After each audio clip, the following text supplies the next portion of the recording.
Okay. Hello, everyone, and welcome to today's event on how to manage crisis communication in a climate of chaos. Today's main topic of conversation will be search results because they are your first casualty and your first challenge when a crisis strikes. My name is Jesse Jacobs. I am the CTO of Lightbox Search, and I will be your host today as we talk with some of the leading professionals and thought leaders in the field of crisis communications. Lightbox Search, just real quick, is a technology platform that empowers communications professionals to build powerful search results that can defend reputations impacted by a crisis or even prevent a crisis from gaining traction. Our team will drop a link in the chat if you'd like to learn more about Lightbox Search, and we'll also stay on after for a demo if anyone feels like sticking around. But with a new crisis popping up seemingly every second of every day, this topic feels incredibly relevant right now. And search results have changed the way brands and individuals respond to negative news, events, misinformation, and disinformation. It seems like we're getting a little bit of feedback. There we go. Before we introduce the panelists, we'd like to extend our best wishes to Anne Marchant, who is unfortunately feeling under the weather and unable to join us today. The last thing I'll say before we get started is that we certainly welcome your questions and participation. So if there's anything anyone would like to ask, please drop a comment in the chat and we'll do our best to reply to everyone.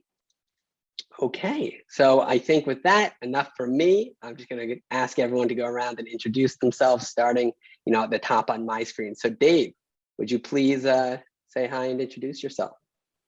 Hi, everyone, and thanks, Jesse, for inviting me to this. So my name's Dave Fleet. I look after digital crisis around at an agency called Edelman. So I lead digital crisis around our global network. Awesome, awesome. Carreen?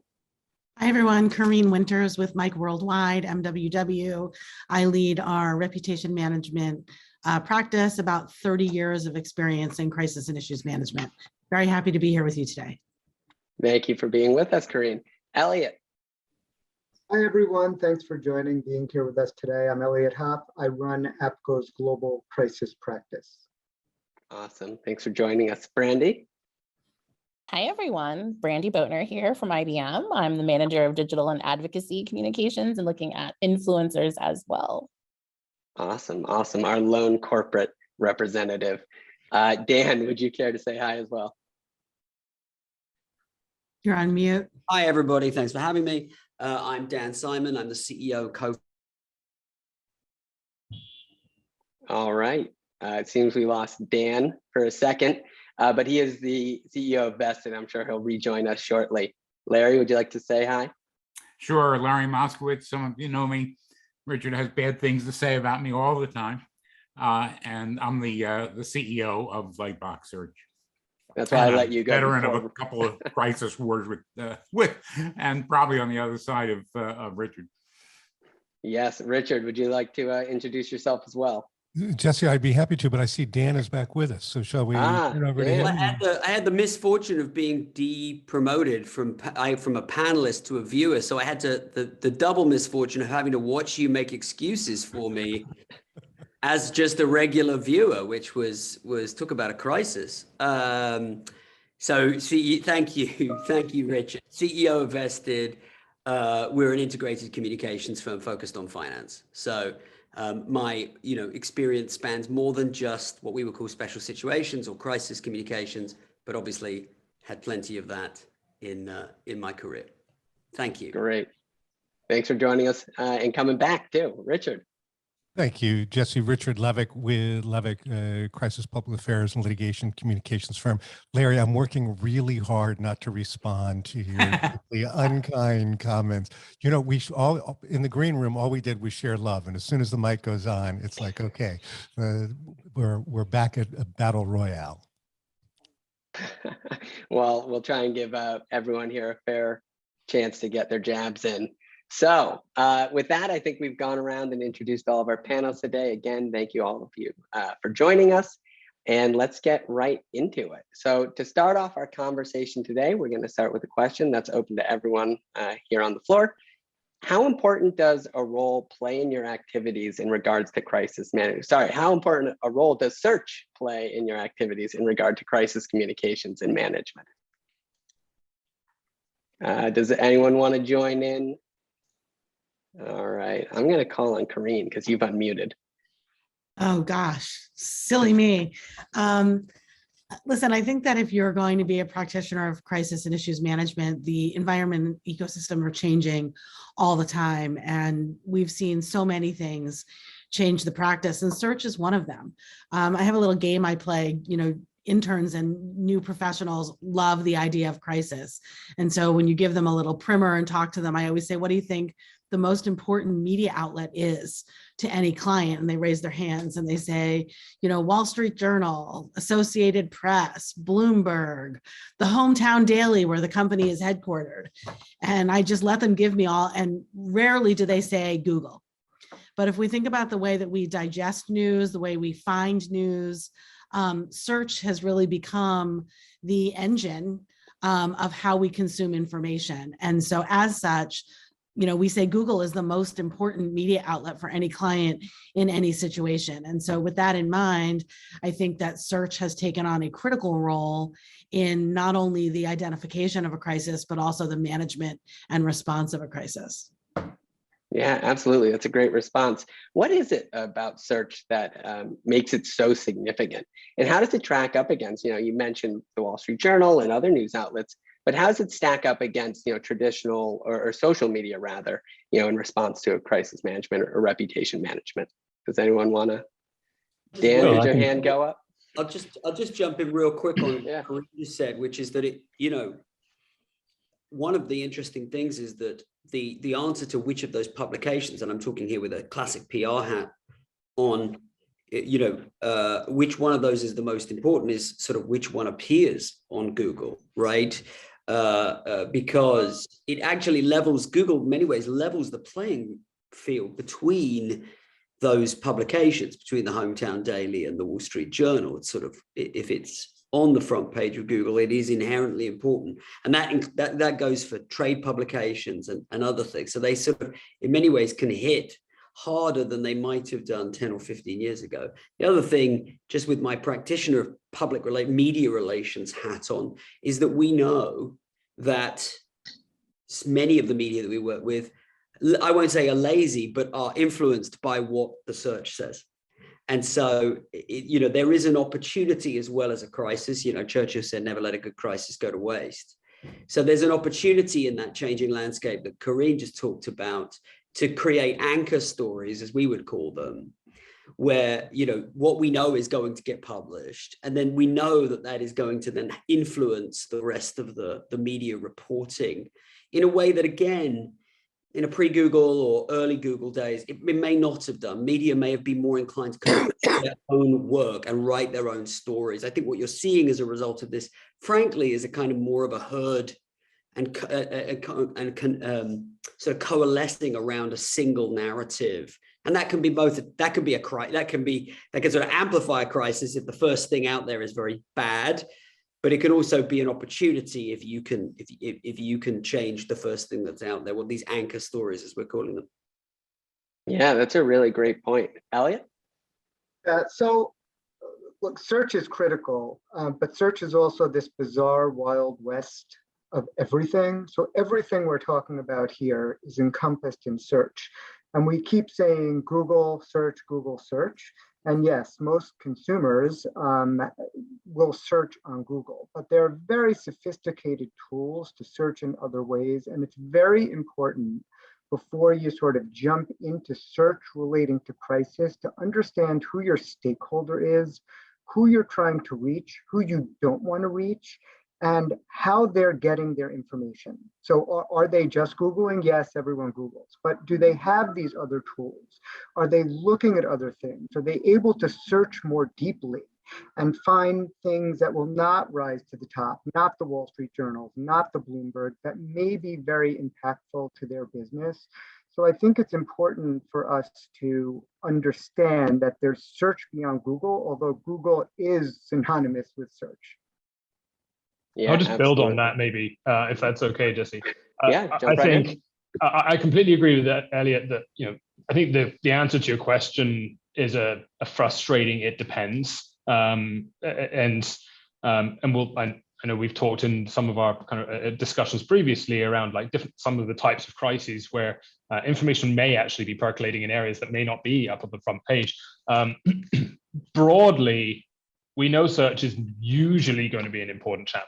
Those of you who are familiar with Edelman will know that trust is it's our thing. We've studied trust for more than 20 years through the Edelman Trust Barometer. For 10 of the last 11 years, search has been the number one most trusted source of news in our study. And so, more often than not, it's going to be important, but I couldn't agree more. Like, you need to take, across any crisis, not just when we're talking about search, but you need to take a stakeholder first approach to any crisis nowadays. And search is one very important way of finding news. Social, for all of its challenges, remains another way that people are finding news. Some people are going direct, some people are going through other channels that might be less mainstream. You've got to look at your stakeholders and where they're getting their information.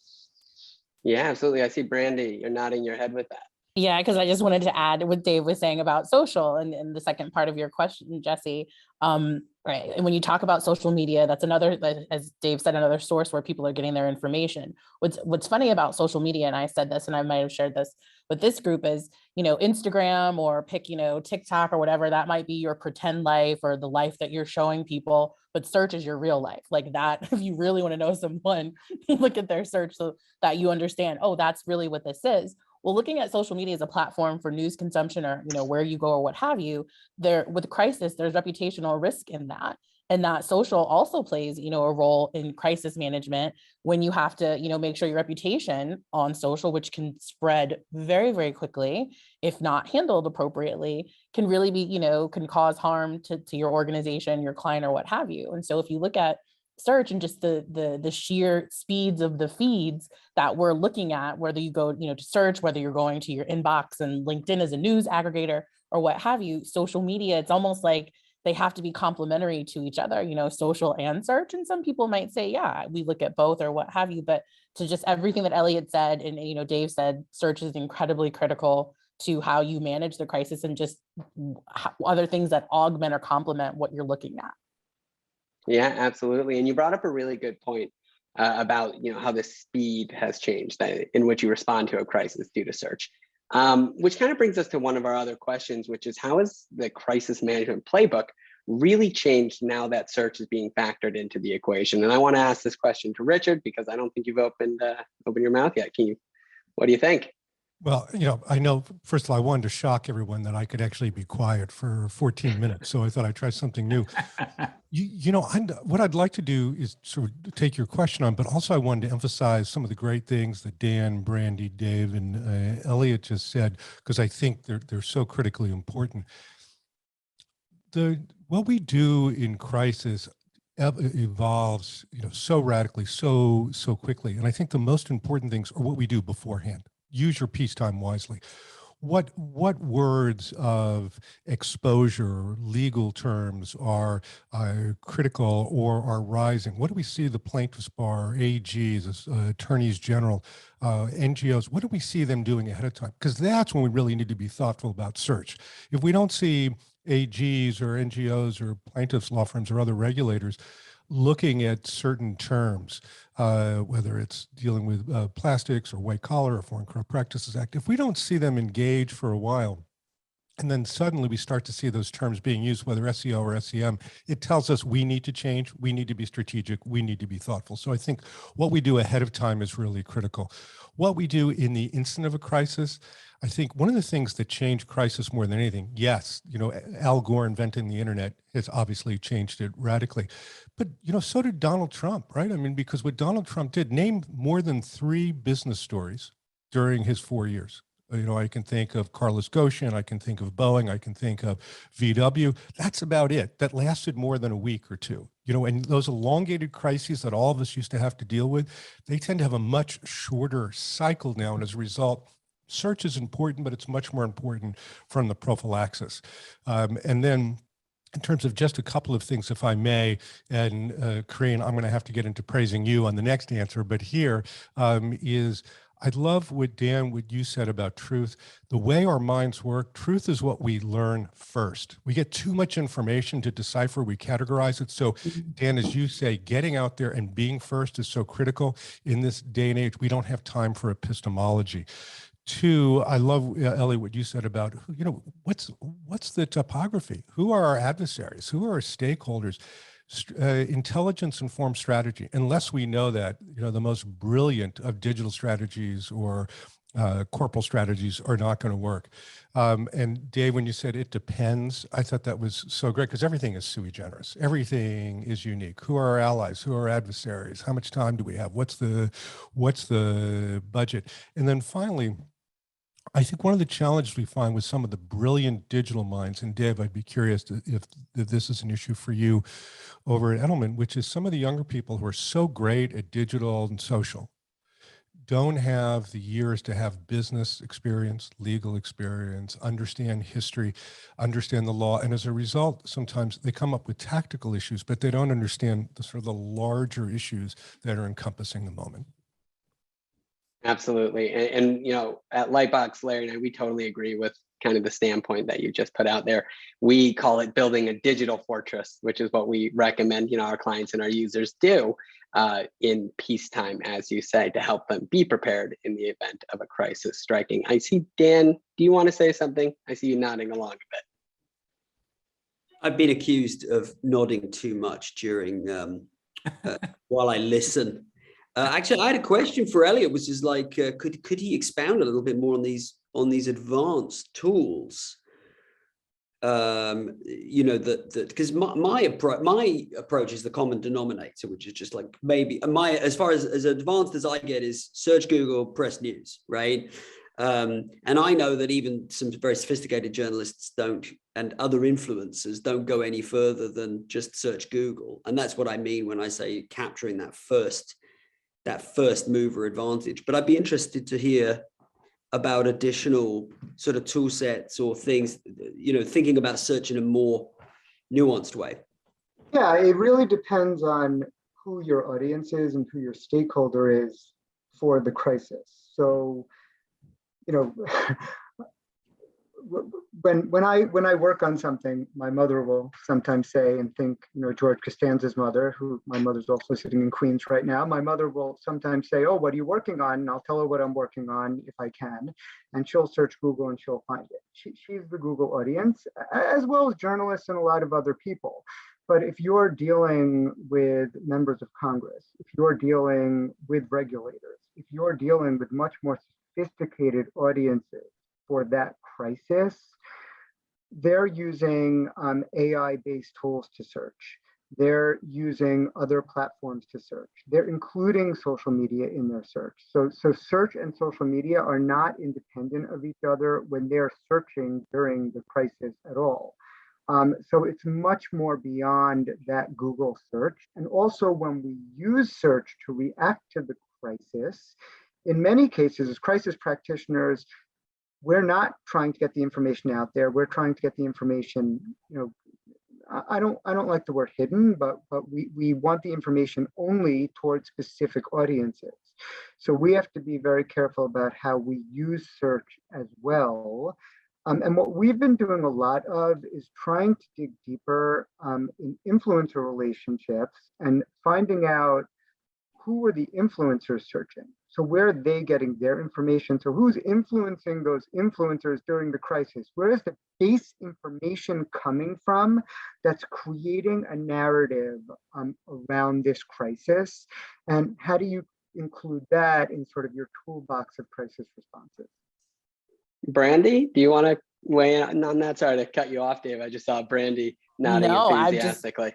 I'm with Eliot so much, again, because I live in this space with influencers around advocacy. Is when you look at who the influencers are searching or where they're getting, again, just the term influence, some of these influencers have such power and such reach and such, connection points, this sphere. And if you're looking at where they're searching and what they're getting when a crisis happens, it can make or break. It can go either way. And so I don't know if anyone has seen the old HBO show, The Newsroom. They did a really interesting piece on the Boston Marathon bomber, and they talked about how quickly the wrong information about someone else was identified via Facebook. It was all fictional, but I mean, it still holds true. Someone was identified via Facebook, and the influencer Perez Hilton shared something that went like wildfire because Perez Hilton searched something that was incorrect. But his followers, he's like, I don't know, at that time, like 4 million followers. And so all these people went, kind of crazy around what he said. To Eliot's point, when you look at the influencers and the role that they play, like I said, if a crisis happens, who are they searching? Where are they getting their information? Because then when they share that, because their numbers and their reach is so, it's, and their awareness is so huge, people start engaging. It's like, wait a minute, that might have been the wrong thing, or that might not have been what we wanted, but just because the influencer is involved. And so again, you have to factor in who your audience is. And if influencers, and again, if anyone's not working with influencers, you should be, because they have so much, they just have so much, equity and stake in a number of things. If you look at where they're searching, who influences them, that can really help how you respond to a crisis. I'd love to add something here, Brandi. We used to think about the media as the deliverer of information to all the other stakeholders. And what Al Gore's invention of the internet has done is it's really tipped the balance. And what we're seeing in journalism is this trend about it's more important to be first and fast than right. And so journalists are relying on things that are shared in social by a so-called influencer that has not been validated in any way. And so we can say Perez Hilton got it wrong, but when CNN also got it wrong and the Associated Press has it wrong, it becomes a lot harder to get that genie back into the bottle. And the more people are sharing this misinformation, the higher it's going to rank in search. And so, going back to the original question of how important is search, it's pretty important, because it really is the glue that brings all of those things together. And you either need to make it work for you, or it's definitely going to work against you. Awesome. Dave, I know you want to jump in. Yeah, and a few things. I think I want to go back to the earlier question about the digital young'uns and how we manage their precociousness. But I think it's also worth answering that by taking a pass through some of the pieces that we've been talking about here, because I think really what a lot of these answers are getting at is this isn't just a question around the significance of search. This is about the broader impact that digital has had on the crisis landscape. And I would argue that it's been a pretty fundamental change. You can say, at a tactical level, hey, it's just a bunch of new things. Some of the core principles remain the same, but I would argue they've actually fundamentally changed the landscape, whether it's new types of crises, online disinformation, which disinformation isn't new. The way it's happening online is, sophisticated high pressure activism, viral like gotcha moments. You've got new dynamics that digital's generating. That's, we touched on speed earlier, which is a huge pain point for a lot of organizations. The fragmentation of media, the two-way discourse that organizations aren't used to, the dynamics that happen when the social spikes happen and the C-suite freaks out because that's become top of mind for them because they're feeling an acute pain point on their channels. And then you get into the digital tools and techniques that we can deploy in very targeted and very sophisticated ways that Eliot was noting earlier. I think it's really been a very fundamental shift in the overall crisis model. And we know, for all of the pros and cons of many of these different channels that we touched on earlier, the reality is, social media may not be trusted. People are still getting their news there. And means we can't apply just blanket one channel thinking across the board. And I really agreed a lot with what Richard said earlier about that work needs to start before a crisis hits. You can't effectively suddenly just wake up one morning and be like, we need to do search in the context of a crisis, because if you haven't got the workflow set up, the budget set up, your account access, your creative workflows, all of that work through, you're going to be dead in the water and it's going to pass you by. So if you don't get started in advance, it severely limits what you can accomplish. Now, to the question of how do you work digital expertise into a crisis, I think I heard earlier the term digital fortress, which I love. I think you have to be very careful around that, because I don't think digital can sit on its own as a fortress. I think digital needs to be integrated into your crisis function, and you need to pair up, deep expertise in crisis, in systems and approaches to manage risk, deep experience in different types of crisis. You need to then pair that up with people who have that knowledge of digital channels, who have that knowledge of how do we use data as both as signals and as a means of targeting and response, who have knowledge of how you build and maintain trust, who have knowledge of current culture and how things are going to be received. I think you need those additional perspectives, and part of the challenge of the digital space is how do you integrate all of that without becoming this kind of big unwieldy monolith that just doesn't move fast enough. I think that's one of the most kind of existential pain points of the crisis comms function at the moment. Yeah, I think that's Eliot. I saw you. I was just going to say that where search helps us as crisis practitioners and therefore helps companies is it gives us at least a bit of a guide during a very challenging time of where we need to put our effort into managing the crisis. So if we're working with our clients, as we are at APCO, on their business in Russia and the Ukraine, and more broadly speaking, how they're managing as a company that crisis, clearly, if you search that, you'll find the YLE List. Now, no one would have guessed before the Ukraine crisis that there would be a YLE List about companies doing business in Russia. You would have maybe thought, oh, the Wall Street Journal would be influential, the New York Times, which is also very high up if you do a Google search on that. But the YLE List is really, really important. So by us just Google searching, we understand that we need to help our clients put effort into coming out where they should on that YLE List. That's from a simple Google search. But what it does is create a much more complicated issue for us and the strategy of major corporations. But we know how important it is because that issue is very important. So search is also for us important, not only for the companies, because it gives us a path forward for helping our clients manage the crisis. Yeah, absolutely. I'm seeing a lot of nodding heads. Does anyone want to weigh in, Dan? I was going to go back. I mean, yes, I mean, what you're saying is it's sort of like holding a mirror up to nature, as Shakespeare said. You're sort of being able to do your own research on the firm. Search is important for us. It's important to think about it from that perspective, not just obviously from the consumers of the company and how that shapes their opinion of the firm. I really like what Dave said about, prepping for crisis before crisis hits. I think a lot of this, and what we've sort of, the elephant in the room is about silos. I had a call with Larry yesterday and he brought that up. And I think that's the problem. That's part of the problem of why we can't necessarily get communications functions to think about this sort of stuff, because they actually don't think of the world of search as being their purview until it is. And by that point, of course, to your point, Dave, it's too late. The minute, that you as the head of comms has to worry about, oh my God, what's showing up on the first page of Google, you haven't, it's way too far gone to be able to think, because you're not thinking about paid, you're not thinking about, and in fact, actually, you probably don't even think that SEO or search engine marketing is your responsibility or your purview.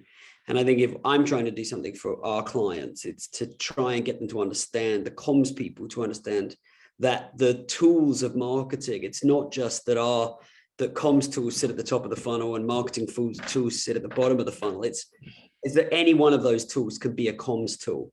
Paid can be a comms tool. Search can be a comms tool. Yes, branding could be a comms tool. All of these things that were previously the area of the marketing team, and which if you're a 60-year-old communications person, you may not have had any training in. But I guarantee you, by the way, going to the young'uns point, your junior people understand that. Your junior people, your 20-somethings in your team understand that that's part of communications. They understand that utterly instinctually. But you'd be, I don't know whether people would be surprised or not to know how much resistance there is still from within organizations to blur those silos. And it's not, by the way, just resistance from, say, marketing teams to hand over the reins or the controls. There is resistance from within communications teams to even learn about, or, I honestly think of some of these folks, and I say this with the greatest love and respect to my clients, but if you're a 65-year-old, communications person and you have X number of years until you resign, you're just kind of holding out. It's like, if I don't have to learn something new, if I could just get out of here, talking about Edward Bernays and Ivy Lee and then just be retired and be on a golf course. That would be excellent. You know what I mean?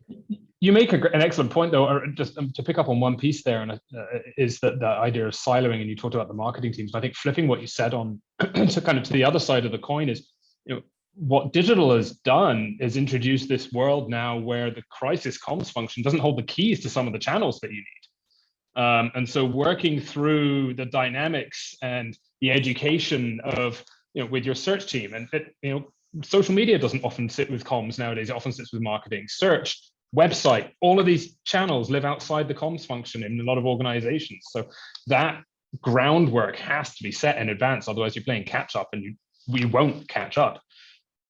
Yeah, Brandi, how does that, sorry to cut you off, Richard, I just wanted to ask Brandi, how does this kind of play out in your experience at IBM? We're talking a lot from a crisis communicator's perspective at an agency, but in the corporate world, whose responsibility is all this? So like Dave was hitting on a good point. I'm just like, yeah, he's right. So if you look at from in-house, crisis comms, it does sit in corporate communications because you got to think about the whole company, right? However, our search team sits in marketing, corporate marketing, because it has other objectives. To Dave's point, social sits in marketing because it has other objectives. So now the landscape, has changed. Now in-house, that's just at my company. At other companies, it could be structured differently. But I do hear a lot of corporations, socials and marketing or what have you. So crisis, all these teams have to work together to ensure, whatever the resolution or what we're going to say, what we're going to do. As Dave mentioned, to social media, we control, our social account from a news standpoint, but not from a brand standpoint. So from a brand standpoint, we've got to depend on the team to do, to put out what we've all collectively agreed upon. And so there's this, this process. Now, the case could be made, and I could say this because advocacy is a new thing, that there should be an advocacy role, i.e. me, that oversees all of these things, right? So that you can have the input. So you don't have to, because you don't have the time always to go through 17 approvals from the search team and the social team and this team and that team. So if you had one big, crisis under advocacy, because let's be real, folks, things that are happening in the world today, people are advocating for, we need to speak up about what's right. We need to have a statement around this. We need to, that's what the reality is, over these last 2 years. So if you had said this role that got all of the inputs in a, timely, that was responsible, this might be a new area or something. And, maybe Lightbox is onto something, but this might be a new area for communicators to think about when responding to crisis with search and social and digital, to all the things that Dave said. Maybe we've just created a new niche within our own industry that needs to be addressed. I think, absolutely. But that's just, we agree. Absolutely. Larry, I want to give everyone a chance to talk. Larry was messaging me. Richard, do you want to, it was your mic actually first, so please join in. Thank you. A couple things. One, a footnote. I love what Eliot said about the YLE List and what Jeffrey Sonnenfeld had done. And I think, Brandi, it's almost like the counter opposite to what you said about influencers, which is Jeffrey became, in an age of decreased investigatory journalist budgets, Jeffrey Sonnenfeld and his team at Yale had near daily updates of the extraction from Russia, and highlighting as one of the, as it got down to only 34, 35, 36 companies, Koch Industries and its initial refusal to leave the country. He had incredible influence and was picked up by everyone, the New York Times, the Wall Street Journal, and writing and linking to and including his updated list, in which he then bifurcated from 4 into 5 categories. On the other hand, Brandi, I'm not sure, and I say this as Lyndon Johnson would say with a heavy heart, that many influencers certainly don't have the research team or capabilities or the first party access to get it right, to get it updated, and yet they have no less influence than Jeffrey Sonnenfeld at times. And that just, put it mildly, that scares the hell out of me, but that seems to be sort of where we are. And then the other thing, Dan, what you said about blowing up our silos, I think to the audience, Faye, the most important thing, for 70 years, we've existed with silos, IR, PR, GR, HR, et cetera, et cetera. And our adversaries, whomever they may be on a different matter, used to always play by the rules. When we handled Guantanamo Bay, the detainees at Guantanamo Bay for some of our Arab countries, and I know, Eliot, you and I were talking back in the day on that. that, the George W. Bush White House sent a message to us to let us know, yes, we're litigating, yes, we're unhappy, but you're playing by the rules, you're doing what you're supposed to be doing. So all is fair in love and war. That's no longer true.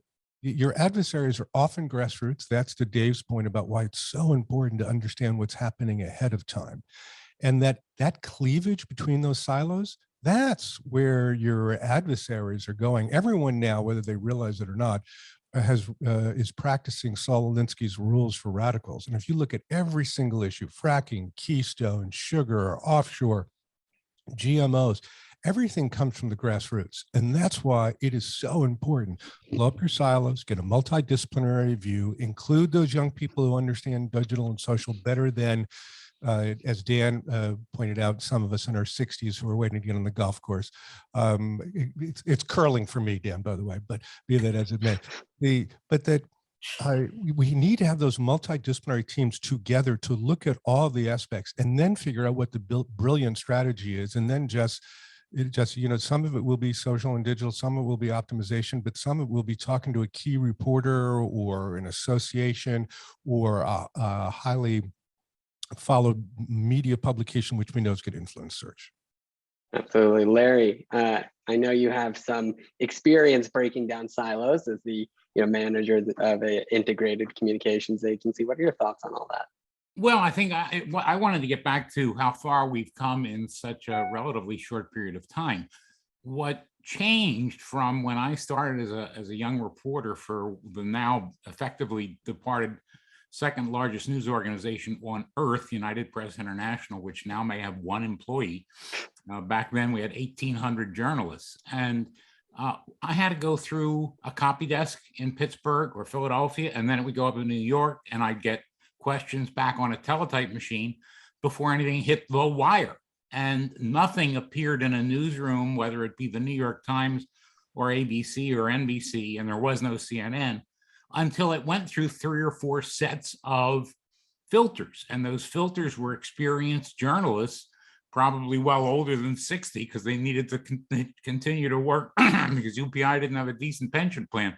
So the issue of this completely instantaneous and completely unfiltered ability for people, whether it be an influencer or an NGO or an AG or a corporation that's on the opposite side of an issue or in litigation, to be able to just bang, wind up on page 1. Why? How? What did they do? Then, unless you know what your opponent's plan appears to be, it's very hard to react to it. And as we talked about before, and Richard was mentioning the prophylactic approach to it, and we were mentioning our notion of the digital fortress, that you really have to have some of your armaments in place, and knowledge is key still, but reacting instantaneously. And Dan and I were talking yesterday about how one of our conversations was with a major online bank, one of the largest in the world. And anytime search came up, oh, marketing will handle it. So in opposition to what all of us agree has to be an integrated approach, this call was only 6 months ago. And we were stunned. An online bank that does its business entirely online was going to handle corporate issues through its own marketing arm. Amazing for search. That was my point. Absolutely. Thanks for chiming in. Carreen, we haven't heard from you in a minute. Do you want to make any comments? Sure. So many really good points. I think fundamentally, there's been a sea change in what actually is a crisis, right? I think that so many of the traditional tools started with the premise that a crisis occurred, and at some point it ended, and you closed it down and you went back to your normal life. But what we're really living in is a rolling thunder of always on issues management. And we've talked about all the reasons why. We've talked about the power of social media, the changing news cycles. Richard talked about everything starting from the grassroots and people aren't playing by the rules. But I think that, fundamentally, this idea of getting ahead is at the core of everything we've been talking about today. And you can't get ahead if everything is a jump ball for who owns the social channels and who owns the search terms. You can't get ahead if you're scrambling to look at a crisis plan and you don't have a process for decision making versus a plan to follow. Because I don't know how many of your clients had plans for COVID. Not too many of my clients did. And it really fundamentally said, the crisis plan is dead. The values framework for efficient decision making is the future. And at the end of the day, if you're explaining, you're losing. So anything, we hear a lot about stakeholders are more sophisticated. They're looking for authentic responses. And a key thing for a response to be authentic is that it's not the first time you've said it. And search makes it very easy for people to know whether this is a brand new perspective that your company is bringing to the market, or whether you're pointing back to, these are our values. This is our position on, animal well-being or fracking or environmental sustainability or DE&I. And so if you start thinking about crisis planning as values-based storytelling and creating a dossier of what your organization stands for, and then using all the tools to reinforce or remind people of your perspective, that's going to be a far more effective way to go. And search is a huge help, not only in understanding what people are expecting of you, but also understanding when something is getting bigger and it's time for you to do something about it. And so there's not a perfect beginning, middle, and end. There's not a way to close it down and say this crisis is behind us. Because the other thing is, search brings old issues back up to the top again, over and over and over again. And if something is a fundamental issue, if you're in the animal agriculture business, animal well-being is an always on issue for you. The environment, always on issue for you. And search helps those things live forever. So, I think that just what I would say fundamentally is, you can't think about these things in a linear fashion, and you can't think about it as swim lanes the way that we used to. And technology is changing everything. Can I add one Please. layer of complexity to everything that Carreen just laid out, which I think is... Because it's not hard enough. Yeah, well, as if that isn't all enough, because you're talking about predicting the future, the values set, having those values, living those values as a brand. I think and I think that was like that if especially the students that are listening, if they could just take the recording and just play that little bit that Carreen just said back over and over again, I think that would probably be one of the more valuable things to come out of this session. I just want to add one matrix kind of perspective to that, or lens to it, which is about the fragmentation of the brand into the individuals.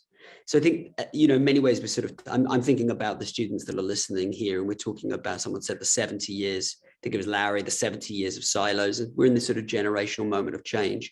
One of the things that is changing is that the 90s concept of the brand, like, I'm loving it, just do it, just for the taste of it, Diet Coke, is dead. And I think Brandi was kind of touching on this a little bit too. It's not just Facebook, it's Mark Zuckerberg, it's not just, or Sheryl Sandberg, right? It's certainly not Tesla, it's Elon Musk, right? And even on clients and brands that are less effusive than those, or less anthropomorphized than those, we're still seeing a question about, well, what's that person's position, and what's that person's position, and what's that person's position, and then what's their respective executive eminence. If you want to know what a brand believes about any one of those issues that Carreen brought up, whether it's environment, ESG, D&I, or any other things, or Russia or fracking or whatever it may be, consumers are not just thinking about, there isn't a brand position. There is the CEO, the CTO, the COO, the chief legal officer, the head of comms, the head of marketing. There's this coterie, this embarrassment of riches of these individual perspectives. So I think, and then of course we have to think about how they show up in search and how they show up online and on social. And so that just, again, not to make this more complicated than it needs to be, but I think it does bear saying. I'm sorry, I'm the guy who muted myself now. Mhm. I think that brings up, a really good point. It is a good way to segue into one of the last questions I want to ask while we still have time, is that if, each of you could tell your clients or potential clients, something about crisis or search, that they don't know, what would you like them to know? Because I'm hearing a lot of, in the beginning of this conversation, we spoke about how people start too late, or in our experience, typically people only really look at search when a crisis has struck. So what would you like them to know, and how can you improve client buy-in to crisis management tactics as they relate to search, especially before a crisis has struck? Dave? So much. I feel like I could kind of rhyme off 20 things just from the conversation that we covered already. I'll try and cover something new, so less kind of summative and more adding something, which is one thing that we haven't talked much about is the opportunities that digital provides, and search, but you can expand it to digital more broadly. And we've talked about it as a kind of something that's changing how crisis is operated, the ways that we might need to think about responding. We haven't talked a lot about the opportunities for the insights that come out of this space. And we touched on it a little bit earlier, but the signals that it can send, it can tell you what matters, what doesn't, whether something is getting traction or not, how people are talking about it and how they're not, and whether it's evolving. So I think that, there's an important lens here that, it's not just informing like search isn't just a response channel. It's not just something you need to respond. It should also be something that's a source of data and insight for you as well. Yeah, absolutely. Carreen, I see you nodding along. I wholeheartedly agree there. Often the most important decision when you think you're watching an issue move from issue to crisis is whether or not to respond, and if so, how to respond. And we've talked about how crises don't last the way that they used to. The news cycle is faster, and that pivotal decision of, is this something that requires a public response, or does it just require us to watch and pay attention? Search is a pivotal tool in making that decision. And there are also other tools that use AI to show you the kind of scale and the growth trajectory of a story, because you don't want to make it bigger. And we no longer have the luxury of saying, well, we have until tomorrow's news cycle to figure out if we should respond or not, because the news cycle is all the time.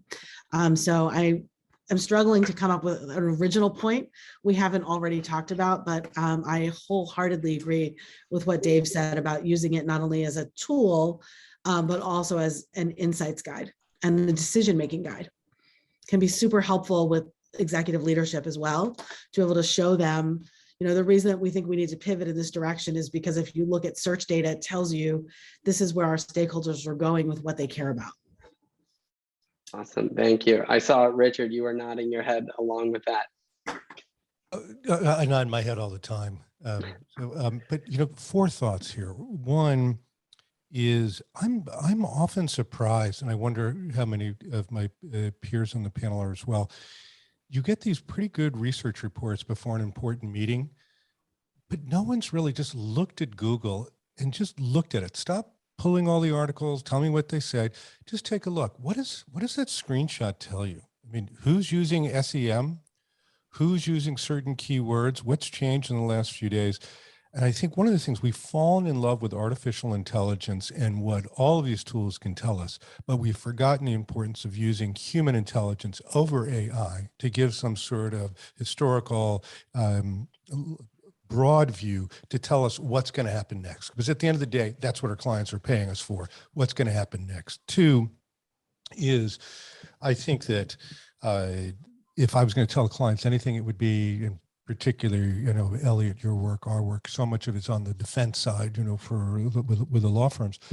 Study the plaintiff's bar. They're a full internet generation ahead of the defense. They own keywords. Marler Clark, the famous food recall law firm, for a decade and a half, they've owned every foodborne illness term, and you cannot get ahead of them no matter what. You got to think that way. And when it comes to video, the plaintiff's bar, so smart in how they use it. And I would suggest for corporations and obviously the defense bar, study the plaintiff's bar, and because for them, it's their Full Employment Act. 3, use your peacetime wisely. And I mentioned that phrase a little bit earlier, but let me expand on it. Nike, Starbucks, Marriott, more or less the NFL, they're not brands, they're theologies. And when your company owns a place, like the Buddhists say, in the center of the forehead of your shareholders, stakeholders, and customers, you can withstand an awful lot. How are you using your time now to approach a theologic position? And if we look at like the cable industry, I would argue, and previously to Judge Green's decision in 1984, the telephone industry, where they were monopolies or quasi-monopolies, none of us are sympathetic to those companies because we felt like for a generation they took advantage of us. But Starbucks feels like the fourth place. Nike is, this brand. Apple is this brand that's part of us. It defines who we are. And that's what's so important. And that was what will help you withstand the next crisis. And then finally, and Dan, I think you touched on this some, and Carreen as well, which is brand the feelings.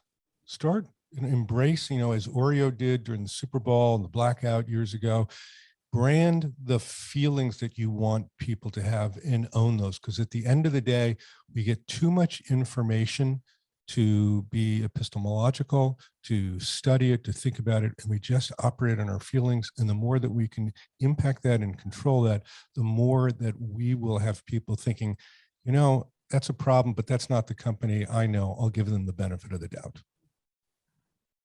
Awesome. That is a really great point. We think about this so much in terms of data and insights and analytics that sometimes we do forget that emotional appeal and how search results, as a form of content can actually make someone feel. Larry, did you wanted to make a comment, I believe? Yeah, coming just off of Richard's point, but earlier in his comments, I think we've all incorporated, and we have the PR industry from the days of scissors and newspaper cuttings, as they call them in Britain, or clippings. So the monitoring services all, there used to be 2 or 3 Bacons going back to 1889, whatever. We all remember some of these names. I see some laughter out there. And there's been this explosion of them.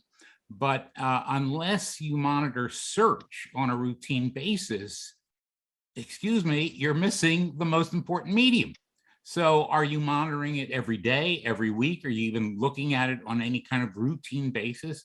And the other thing that at Lightbox that we discovered, and really we did know before, but not to the degree that we do now, a search in Pittsburgh is going to look very different than a search in Erie, Pennsylvania. So location matters. Who's searching? What's your search history? So understanding how to look locally, Brandi, and we were talking last week about sometimes a crisis is local. It's not really spreading. And so the ability to be able to monitor and watch search as it regards to the locale is critical to not blowing something up, because it's very easy to trip up something. And all of a sudden, as Carreen mentioned earlier, that you've restarted a whole crisis cycle again, or at least new, online presence of a crisis. So of an old crisis. We had one client whose name was in a Vanity Fair story 124 times. Well, and that went back, that was like 6 years.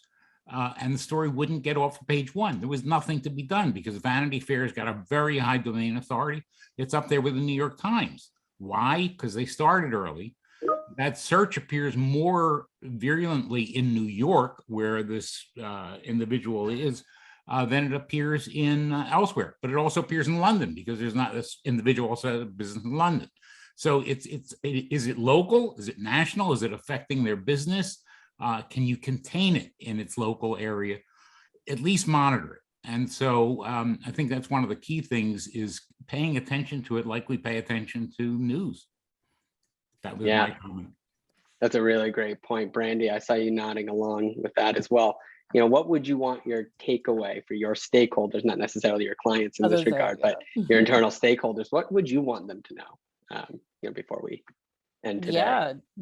Just what everyone else is saying, I want my stakeholders and my leadership team to know that search is a critical part of reputation management and how we look at, how do we respond to various things, crisis, issues, risk when they happen. And that search, it has to be, again, all encompassing. As I said, it has to be we have to get inputs from social, we have to, digital, we play a larger role. Then the search team will handle that. And then when a crisis happens, then we'll all come together. Like it has to be, I put in the chat, Carreen said the always on issues management. I love that. Can that be like a t-shirt, Carreen? Like I work in always on issues management, because that's, I think, essentially what communicated, like that's what it is. So I would just, implore to my leadership team, that's the way we need to look at, search in terms of our own reputation management. Like I said, centralizing it and not having it sit in 3 different buckets or have its own team, and then digital has an input and then social has an input. So is there a way we can make this part of our overall corporate efforts? Yeah. All right. So I think we have only a few minutes left before we're going to transition into a demo for anyone who would like to stay on and see Lightbox. But I just wanted to open the floor to anyone who would like to leave any closing remarks, make any final points.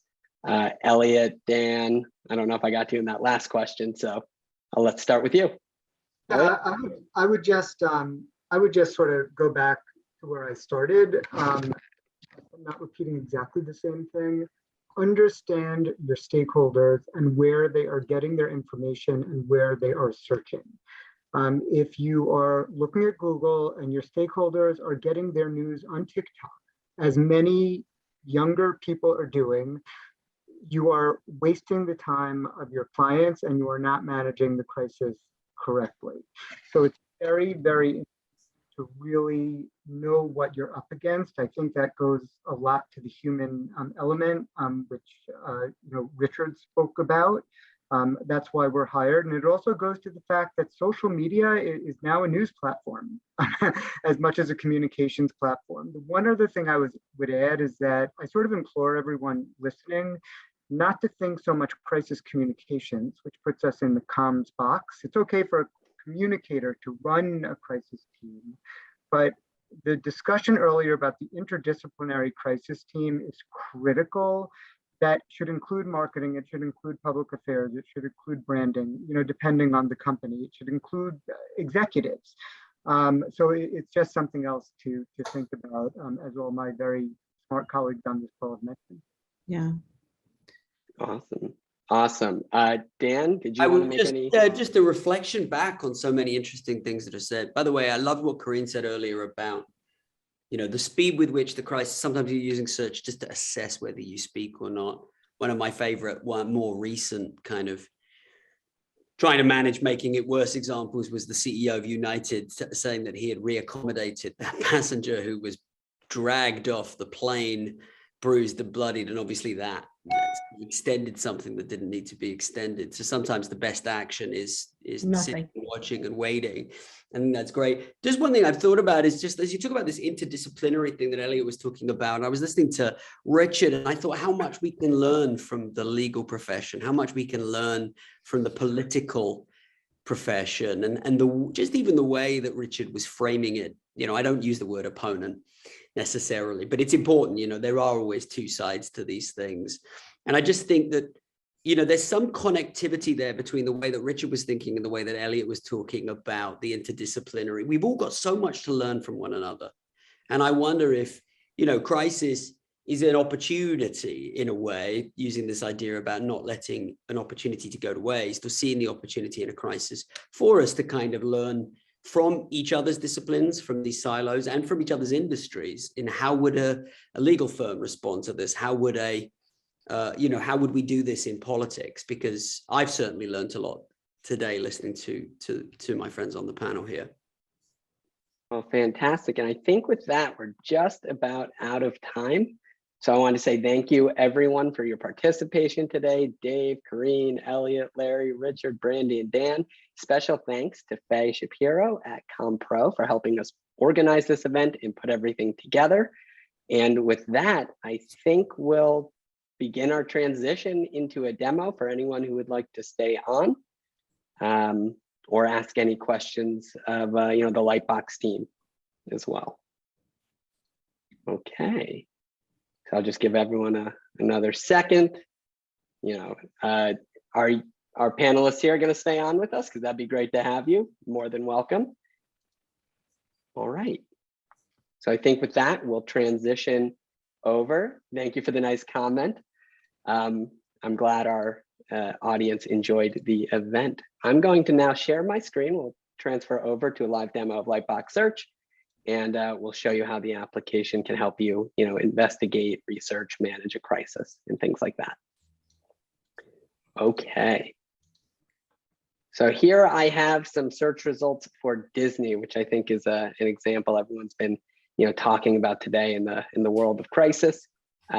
Can everyone here, or can someone confirm you can see my shared screen? All right, thank you, Larry, for the thumbs up. So what I have here is the Lightbox search dashboard for a set of search results for Disney. This is kind of like a cooking show where we have the final product here. And what I'll do now is show you how it all comes together. So I'll clear this search. We can run a new search.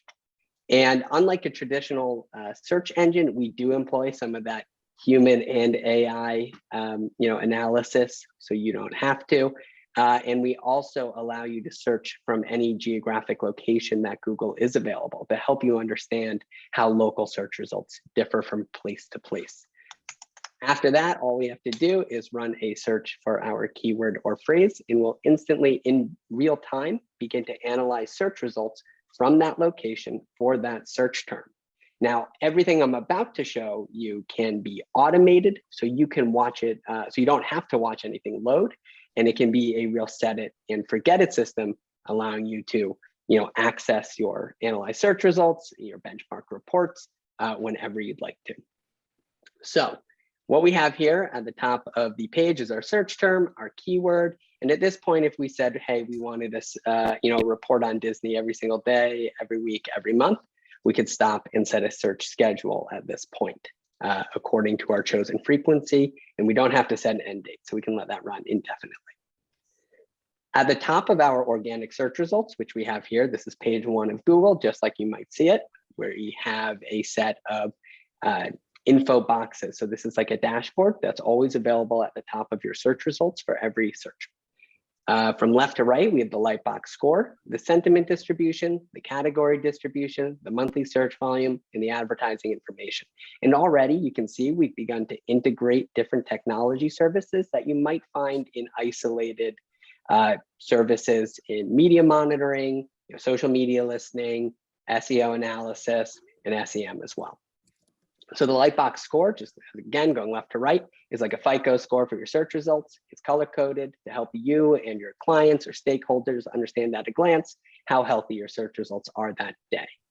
We look at everything from the sentiment to the search engine visibility and the search engine optimization of the results on page 1 to determine that score.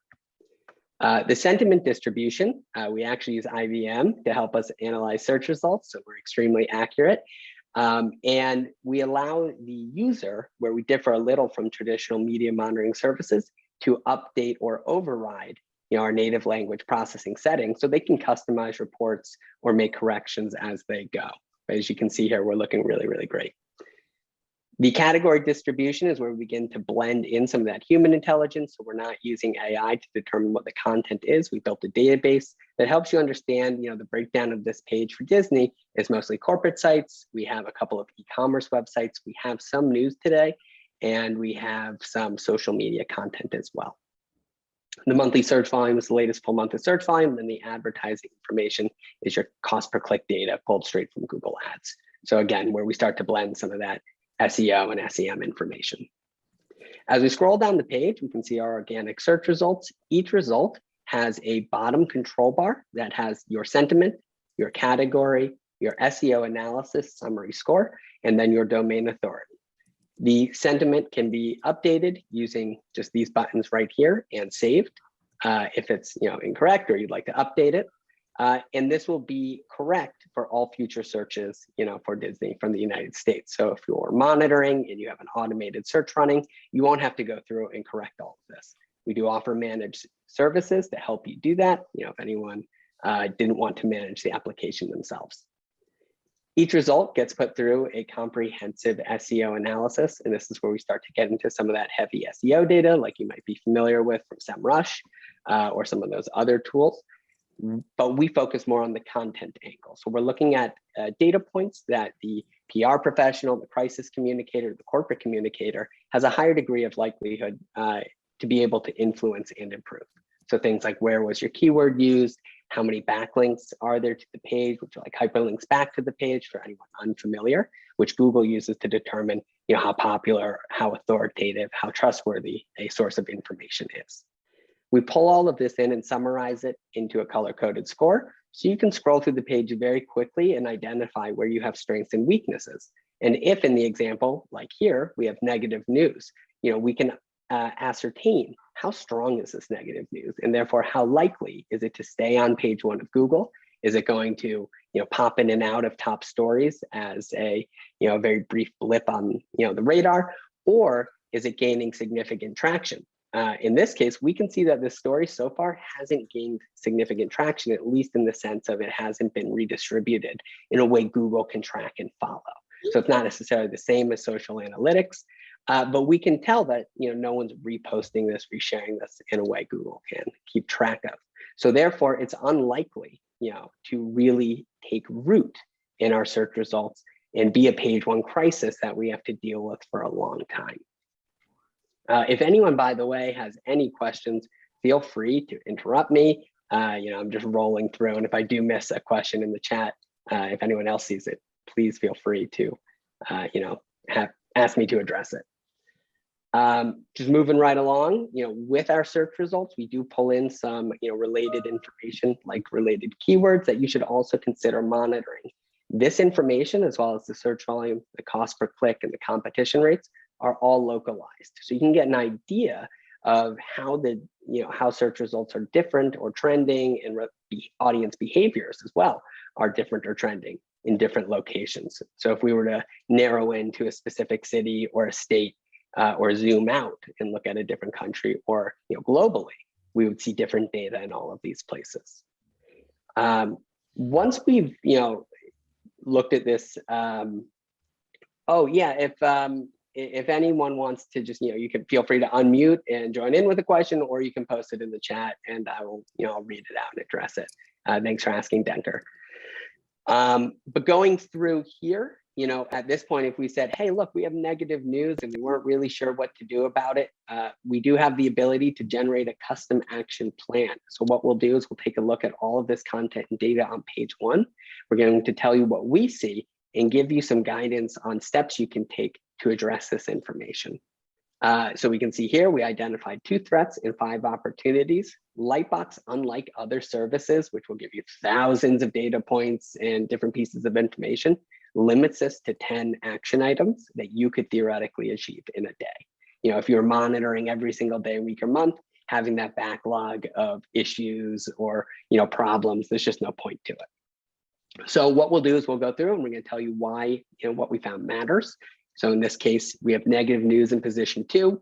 It has an average click-through rate of 24%, and we're going to see it on all mobile devices, desktop computers, and tablets, which does go back to Richard's earlier point in the conversation, that sometimes you just have to stop and look at what's there. And being high up can have a huge impact on what people click on. Denker, I see you've got your hand raised. Did you want to ask a question?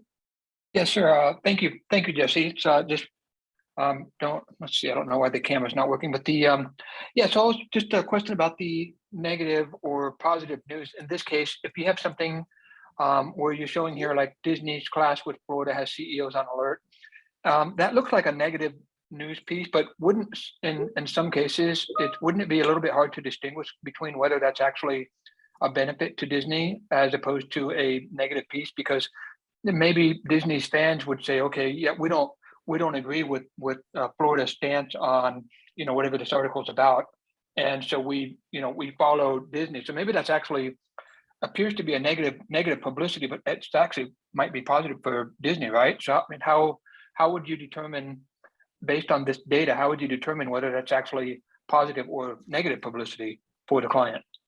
Yeah, absolutely. And I think that comes back to, I believe it was some of Eliot's statements about, who are your audiences, who are the stakeholders, where are they getting their information, what are they seeing? What we would say at Lightbox is that, sentiment is in the eye of the beholder. And that's why we really do have this function to allow you to override the native language processing output of our sentiment analysis, is because maybe to you or maybe to your client, this is a really positive article. So if you were to correct that here, you could do so. What we do to enable that is this will only override in the context of this search.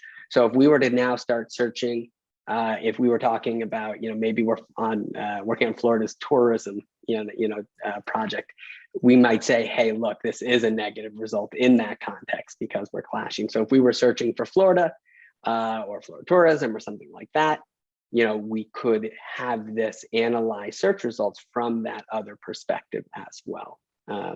Does that answer your question? And if anyone else from the panel who's still on would like to chime in, and feel free to as well. Yes, actually, that does answer the question, because I think basically what you're kind of saying in this case is determining who the audience is and the context in which the article is written. So if it's Disney is, we might it's kind of like the so I commented earlier about the I see there's a lot going on in the news. It's a little bit off Disney, but it's kind of related to this. But like with the whole Johnny Depp and Amber Heard thing, if you're you might be a fan of both, or you might be a fan of one or the other. And the message that gets put out into the public is going to depend on who actually the audience is. So if we're, if we have this Lightbox search and we're monitoring on behalf of our client, then, and if our client's Johnny Depp, obviously, if the message is coming out wrong, then it could be positive for the Amber Heard, but it might be negative for our client Johnny Depp. In this case, like with Disney, if Disney is our client, state of Florida is not, then perhaps this might be a positive story saying, yes, Disney is, winning the battle against unfair rights or, this or that, you know what I mean? So I think, is that kind of, am I on the right track here? So just absolutely, there's absolutely a million ways I feel like we could look at any issue or topic, and that's why Lightbox does allow you to be flexible. So we could certainly think of other scenarios where maybe there are Florida residents who are now unhappy with Google if they are in support of whatever the issue is. Are there any questions on that before I just kind of roll through and wrap up our demo? This is great. I love everything that you guys are doing here. Thank you. Awesome. Thank you very much. We appreciate the question. Just to finish rolling through, if you do generate a plan and you are looking for next steps, or maybe you're trying to submit ideas, so as you can see, by the way, I updated the sentiment and our plans have changed as well. So you can make your plans more accurate, by managing, the content on the page. But we could look into next steps, maybe we should issue a news release. And what we'll do is we'll link you through our system to this area of information. We call it Lightbox University, where you can get, more detailed information on next steps, such as like which newswire services are high enough ranking, they're ranked by their domain authority in order to combat negative news. So we see this as a 94, which suggests you probably want to rely on, one of the top newswire services like Cision or Business Wire, despite of in spite of the cost. Hey, Jess. Please, yes. Hi, sorry, this is Faye Shapiro. Well, I see familiar faces who have stayed for the demo. And would everyone like us to turn your cameras on so you can engage with Jesse and Larry if you have any final questions or comments for the Lightbox team? A show of digital hands. Well, I got one. Okay, so we're going to do that. What I'm going to do, friends, is make you all panelists so you're visible. Awesome. Thank you. Okay.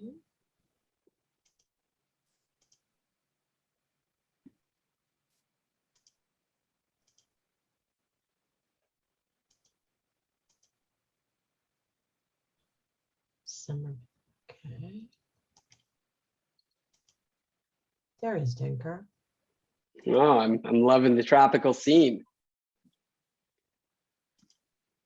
Yeah, it's a new office. I got a really boring white wall behind me, so it's the tropical scenes matches the location. Nice. You even have the shades ready to go. I love it. Yeah. Okay, so Faye, while we're doing this, Should I keep speaking? Please do. Yes. Okay, so we'll just touch on a couple more features and then we'll wrap it up because I know everyone's probably got a busy day. But one of the things that really makes Lightbox unique in order to help, in helping communications professionals manage search results is the ability to benchmark search results, review them, and see how things have changed over time, which is really instrumental in helping you, prove ROI to your clients, after a campaign or, while pitching, potential work or a campaign. So when you're ready to, at any point, you can save these search results as an interactive report. It's as easy as clicking save. We're going to give it a title. We'll call this, Disney demo, and we can save it here. What that does is a few things. It will cache all the data on the screen. So this is all saved. All the SEO analyses are saved. So we can use like the backlinks to determine, has something gained traction, has something gained traction or been shared or republished since we last looked. How has the page shifted around? So at any point we could then, go back to our saved searches. We could visit, let's see, the Disney demo and re-upload it and re-engage it. And all of these links will still be live. So you can click through, see what the content is if you're not familiar with it. Once you've saved everything, we have this benchmark of data. We'll also create a series of historical timelines. So these timelines will update and change, each time you save the search manually, or you, have a save search automatically saved through the scheduling system. Everything on our dashboard can be exported, so you can share it as a, PDF that's email ready.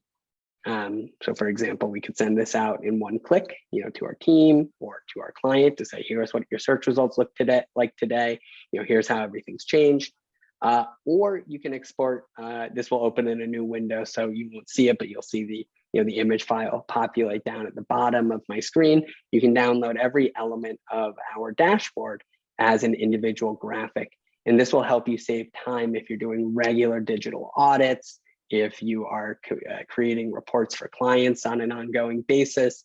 All of this will be ready to go in the Lightbox system if you've had any scheduled searches going. At this point, are there any questions? No, okay, great. The last thing I think I'll want to show everyone at this point is we can, drag and drop search results into new orders. Now this is exciting, but it can't change anything in the real world. So it's not going to improve your search results just by dragging them, around. I wish, but what it does do is allows you to create predictions or hypothetical models to determine, what's going to have the highest impact on my score, what's going to improve our client's online profile by the best margins. Is it optimizing, this result down here or this one up here? It will also enable you to create custom proposals and presentations as to, what search results could look like. So if you are starting a campaign or haven't yet, maybe you're proposing something, you could say, hey, look, we're really going to work on optimizing this Walt Disney Studios result in order to help it climb in search. Or maybe, we'll look at this one. We see this has a fairly low SEO analysis, but a high domain authority. So maybe that's a really good candidate as low-hanging fruit. We can improve the SEO. Maybe it needs backlink building, and then improve that results ranking to impact page one. If you're not sure about, whether or not a potential client has certain assets or, where search results might be located, we do have a filtered search. So at this, I could search for, Twitter, and I could try to see where Twitter is populating. And it looks like it's not pulling up to page one. So maybe that means it's a good candidate to optimize, but we could look for other things like, does Disney have a Crunchbase? And again, it's probably on page 2 and not pulling up. But that allows us to just quickly, filter. I'd love to get a good example and show somebody something that pops up, but I'm not going to spend too much time for searching, for all of their digital assets. I think in that, case. And Larry, unless there's any other features you'd want me to pull up here, I'll stop my demonstration and turn it over for any last questions or comments. Yeah. Yeah, I would just simply add that it is a way, we built this for PR people by pulling together about 100 different data points from complex fire hoses of data that the SEO and SEM experts use to make it appropriate for corporate communications, public affairs, public relations, and general communications from a non-marketing, SEO experts view. We say in a lot of our material that you don't have to be an SEO expert because this will make you one, and you can do it yourself. So we take the mystery out of what makes Google think about things the way it does. We're not always precise because Google is extraordinarily complex and constantly changing, but we kind of ride over what's most important for most corporate communications, association communications, NGO communications, and other probable clients that you may have or that you may represent. So that's my wrap up.